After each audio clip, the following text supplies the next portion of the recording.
Bonjour à toutes et à tous et ravi de vous retrouver pour parler d'une question essentielle aujourd'hui qu'on me pose quasiment tous les jours.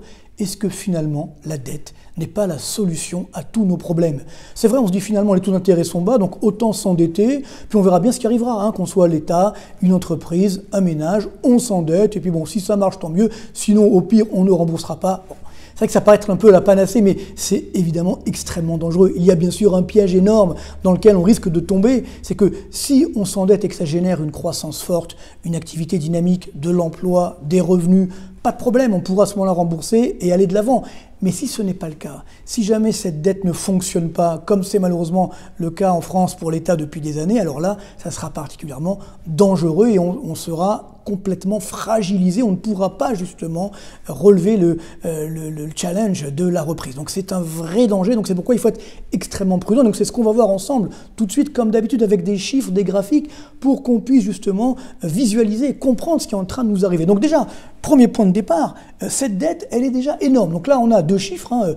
2019 déjà, la dette mondiale était énorme. Donc là, quand on parle de dette mondiale, c'est l'Institute of International Finance qui le calcule. Donc c'est très simple, c'est toute la dette confondue, publique et privée, c'est-à-dire des entreprises et des ménages. Et donc l'année dernière, déjà, enfin en 2019, il y a 2 ans maintenant, on avait atteint 255 000 milliards de dollars, c'est-à-dire 322% du PIB mondial. C'était déjà un record absolu qui évidemment a été largement battu en 2020, on peut le comprendre. Et regardez bien ce chiffre, en 2020, la dette mondiale a atteint 281 000 milliards de dollars. Et je vous rappelle qu'on ne s'endette pas vis-à-vis des Martiens, hein, c'est-à-dire on s'endette entre nous. C'est-à-dire que si jamais on ne rembourse pas, ben, c'est ceux qui ont prêté qui seront évidemment les dindons de la farce. Il ne faut surtout pas l'oublier, ça fait quand même, donc regardez bien ce chiffre, 355% du PIB mondial. C'est bien sûr du jamais vu. Et donc on ne sait pas, tout simplement, il faut être honnête, hein, comment on va s'en sortir. C'est-à-dire que si ça fonctionne, très bien. Si la croissance redémarre, très bien. Mais si ce n'est pas le cas, alors là, il y a de vrais dangers. Quand on regarde la répartition de cette dette mondiale, il y a à peu près 100% de dette publique, sur les donc 355%, il y a 100% de dette publique, 130% pour les entreprises, 125% pour les ménages. Donc on voit qu'on a 3 gros tiers, on va dire, mais c'est vrai que finalement, tout le monde aujourd'hui s'est énormément endetté, et là où ça a le plus augmenté, disons-le, hein, c'est surtout pour l'État. Et donc je vous ai fait quelques graphiques, notamment pour la France, où là on voit cette dette donc, en France qui a là aussi explosé. Regardez, donc on a la courbe rouge, c'est la dette publique qui a donc atteint à peu près 2800 milliards d'euros, donc fin 2020. Pour les ménages, on est à peu près à 1400 milliards d'euros et pour les entreprises, 1200 milliards d'euros. Donc on comprend que les ménages se sont plus endettés. Finalement, leur encours de dette est supérieur à celui des entreprises. On voit que ça a changé, vous voyez, à partir des années 2000, où là, les ménages français ont commencé à s'endetter massivement. Plus d'ailleurs que finalement les entreprises. Donc toute la question est de savoir, est-ce que ça peut durer comme ça? Parce que quand on regarde le chiffre rapporté au PIB, c'est énorme. Alors évidemment, comme on a un stock de dette rapporté à un flux de PIB, à un flux de revenus, c'est normal qu'on soit supérieur à 100%. Enfin, normal, on pourrait l'être en dessous, mais ça peut se comprendre. Hein. Vous voyez que, par exemple, en 1996, on était déjà, quand on prend toute la dette en France, à quasiment 120% du PIB. Le problème, c'est la tendance. Regardez où nous sommes aujourd'hui. 235% du PIB de dette totale, 5 360 milliards d'euros. C'est une somme complètement folle. Et là aussi, on se dit, comment va-t-on pouvoir s'en sortir? Parce que regardez, quand on regarde sur l'histoire, vous voyez, il y a eu une première grande tension en 2008, notamment liée à la dette publique, à la crise évidemment de 2008-2009. Et puis ensuite, on a une deuxième flambée ici, pendant la pandémie. Mais ce qu'on voit bien, c'est que encore une fois, en France, quand on a augmenté la dette, on n'arrive jamais à la rebaisser ensuite. Donc là, on se dit que si on est là, pour la rebaisser, ça va être très très compliqué. Bah oui, parce que ça va malheureusement encore continuer. Parce que justement, il n'y a pas de croissance à l'arrivée. C'est ça le grand problème de cette dette qui, en France surtout, est une fuite en avant. On le voit sur ce tableau-là, c'est très simple. Alors vous pourrez avoir les chiffres dans le détail si vous le souhaitez, je pourrais vous les envoyer pour ceux qui le souhaitent. Mais ce qui est très clair, c'est que on voit ici donc la première colonne, c'est donc depuis 2008, de combien augmente chaque année le PIB en valeur, donc avec l'inflation. On voit qu'en moyenne, alors bien entendu en 2020 il a baissé fortement, mais depuis 2008 à 2020, il a augmenté d'environ 25,6 milliards d'euros chaque année, en moyenne. Maintenant, on va regarder la colonne d'à côté. Qu'est-ce qu'on voit ici? C'est ce qu'on dépense chaque année juste pour les intérêts de la dette publique, là aussi, hein. Donc là, on voit que, bien sûr, comme les taux d'intérêt ont baissé, eh ben, cette charge d'intérêt, elle a baissé. C'était 57 milliards, vous voyez, en 2008. Et finalement, là, en 2020, on n'a pas encore les chiffres définitifs, ça devrait être autour des 30 milliards d'euros. Donc c'est bien. Merci la baisse des taux d'intérêt. Mais on comprend bien que ce n'est pas zéro. On a encore effectivement, chaque année, il faut rembourser ces intérêts de la dette. Donc ça veut dire qu'en moyenne, on a 45,6 milliards d'euros. Vous avez compris, la différence entre les deux, c'est-à-dire entre ce qu'on gagne, entre guillemets, et ce qu'on dépense sur les intérêts de la dette seulement, il y a un écart de 20 milliards d'euros. Voilà le problème numéro 1, c'est qu'on s'endette, mais même si on prend 100% d'impôts sur l'augmentation de notre richesse, ça ne permet pas de compenser, de payer les intérêts de la dette. Ça veut dire que juste pour payer les intérêts, les échéances, il faut encore s'endetter, ce qu'on appelle la bulle de la dette. C'est ça qui est extrêmement dangereux. C'est ça qui va nous coûter très cher, qui nous coûte déjà très cher. Et d'ailleurs, on le voit sur ce graphique. Là, vous avez l'évolution donc de la dette publique par rapport au PIB en France. C'est la courbe rouge. Donc là, on sera autour des 125% du PIB fin 2020, début 2021. On verra les chiffres, mais malheureusement, ça ne s'annonce pas très très bon. Et regardez la courbe bleue. La courbe bleue, c'est la croissance annuelle moyenne sur 10 ans qu'on observe en France.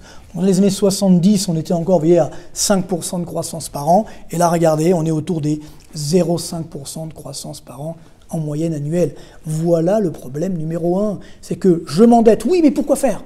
Je m'endette pour avoir une croissance forte, pour avoir un chômage faible, pour réduire les inégalités, pour avoir le vaccin contre le Covid avant tout le monde. Mais non, c'est exactement l'inverse. Donc on s'est énormément endetté, et ça évidemment c'est pas lié qu'à Macron, hein. Ça a commencé avec Mitterrand, Attali et consorts, hein, qui ont malheureusement ouvert la boîte de Pandore en disant bon, écoutez, on verra bien, on augmente la dette et puis advienne que pourra. Ils ont fait ce que certains organisent encore aujourd'hui. Et ensuite, évidemment, ça a continué. Personne n'a eu le courage en France de baisser cette dette publique, si bien qu'aujourd'hui on est sur des niveaux historiques, mais surtout le problème c'est que si à la rigueur on avait une dette publique énorme et qu'on avait une croissance forte, on pourrait dire au diable l'avarice, mais ce n'est pas le cas.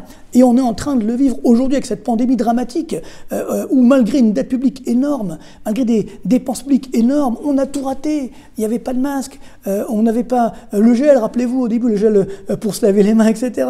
On n'avait pas, les tests pas assez vite. Maintenant c'est le vaccin. Il n'y a pas de vaccin français ou européen, c'est quand même assez incroyable. Enfin si, européen, oui, anglais. Il y a un vaccin américain, il y a un vaccin russe, il y a un vaccin chinois, bien sûr. Bon, tout ça pour dire que, alors le pire, c'est que le fameux Pfizer, le vaccin Pfizer, a été à la base développé par un laboratoire allemand.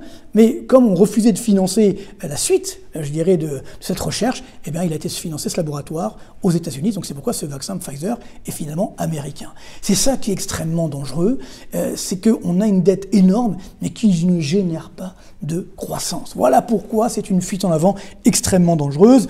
Je vous ai fait un petit tableau pour comparer non pas aux Américains, mais juste à nos amis allemands, où là, regardez, dans les années 2000, on avait une dette publique à peu près de 64%, à peu près en France et en Allemagne par rapport au PIB. Pour les dépenses publiques, on était déjà beaucoup plus élevées en France. On avait un taux de chômage plus élevé en Allemagne qu'en France. On le voit ici. Et regardez ce qui s'est passé ensuite. Donc là, ce sont les années 2010 et maintenant 2019, donc avant la pandémie, 56% de dépenses publiques par rapport au PIB. On en reparlera dans une prochaine chronique, mais en France, en 2020, on a atteint 63% du PIB. Et oui, c'est énorme. Et en Allemagne, on était à 45% du PIB. Donc, évidemment, ils ont fait des efforts. Mais regardez, le plus important, c'est qu'une dette publique, 100% en France, 60% en Allemagne, avant la pandémie. Et évidemment, taux de chômage, 8,5% chez nous, 3,2% en Allemagne. Voilà le problème. C'est que les Allemands ont réduit leur dette et ça a généré plus de croissance. Ça a fait moins de chômage. Donc, tout le problème est là. Alors bien sûr, on me dit, mais c'est pas grave, parce que cette dette, finalement, c'est la Banque centrale européenne qui la détient. Attention, là aussi, regardons les chiffres. Il faut savoir que ça, c'est la part de la dette publique de l'État français, donc détenue par des étrangers, des non-résidents. Alors c'est qu'on était monté à 70% dans les années 2008-2009. Maintenant, regardez, on est quand même à 52%. Donc, si on dit à ces personnes, on ne rembourse pas la dette, c'est évident que ces investisseurs étrangers ne voudront plus investir chez nous. Et puis, même pour la Banque centrale européenne, vous voyez, elle détient aujourd'hui, là, vous avez fait un petit camembert. Donc là, c'est la part des non-résidents, 52%. Et la Banque centrale, donc la Banque de France en l'occurrence, pour la Banque centrale européenne, détient à peu près 22% de la dette publique française. Donc même là aussi, croit-on vraiment qu'on va pouvoir annuler cette dette et que tous les autres pays ne vont rien dire? Ça serait la fin de la zone euro. Ça serait évidemment une catastrophe et les taux d'intérêt flamberaient dramatiquement parce que là aussi, c'est un grand problème. Pour l'instant, les taux d'intérêt sont bas, donc tout le monde est content, bien entendu. Mais attention, ça commence à un petit peu augmenter. Alors c'est vrai qu'on est toujours autour des 0%, mais si demain on monte à 1% de taux d'intérêt à 10 ans sur la dette publique française, c'est un mini crack obligataire. Et évidemment, ça se répandra à tous les autres taux d'intérêt de nos crédits, des entreprises, des ménages. Et c'est là où on devient fragile fragilisés par cette dette qui est énorme. Et je vais terminer avec justement la dette des ménages, parce que là aussi, les ménages finalement ont pris exemple sur l'État français, on le voit, les ménages avaient une dette donc, par rapport à leur revenu cette fois-ci, un revenu disponible autour des 50-55% jusqu'aux années 2000, et puis depuis ça augmente, et là on est à plus de 100% de dette par rapport aux revenus des ménages. C'est du jamais vu, donc tant mieux si ça marche, tant mieux si demain on a une croissance forte, si on a des revenus, si on a de l'emploi et qu'on peut rembourser, mais si jamais le chômage augmente, si comme on le voit aujourd'hui, la reprise malheureusement n'est pas là et qu'on tarde encore une fois à sortir de cette pandémie alors que d'autres sont en train de s'en sortir et pas nous malheureusement. C'est ça la vraie difficulté, c'est qu'on s'est endetté donc on s'est fragilisé. Et donc si demain, je donne un exemple simple,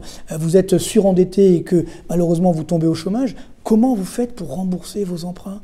Là, vous allez peut-être devoir vendre ce que vous avez, les bijoux de famille, ou voir votre maison, votre appartement. Ça, c'est extrêmement dangereux. C'est également vrai pour une entreprise. Alors même si les entreprises, généralement, on l'espère, elles font des bons choix stratégiques, mais parfois, ça ne peut ne pas être le cas. On peut avoir des mauvais choix stratégiques. Et là aussi, comment on fait pour rembourser ? Donc, oui à la dette. La dette peut être même salutaire. Mais si elle génère plus de croissance, plus d'investissement, plus de consommation, plus de dynamique économique, oui, à ce moment-là, ça fonctionne. Mais si ce n'est pas le cas, alors là, on est complètement fragilisé. Cette dette n'aura été qu'une fuite en avant et qui sera extrêmement coûteuse pour nous et les générations à venir. Donc, vraiment, le plus important, c'est de retrouver le bon sens. Qu'on soit au niveau de l'État, bien sûr, là ça va être compliqué, mais admettons qu'on soit des entreprises, qu'on soit des ménages, retrouvons le bon sens. On peut s'endetter, mais seulement si on a une forte probabilité de le rembourser cette dette, au moins les intérêts, sinon évidemment mieux vaut s'abstenir. Donc soyons extrêmement prudents et espérons qu'on sortira par le haut de cette crise, mais c'est vrai qu'il faut absolument que le bon sens l'emporte. C'est tout le mal que nous pouvons nous souhaiter à nous tous collectivement. Portez-vous bien et à très bientôt.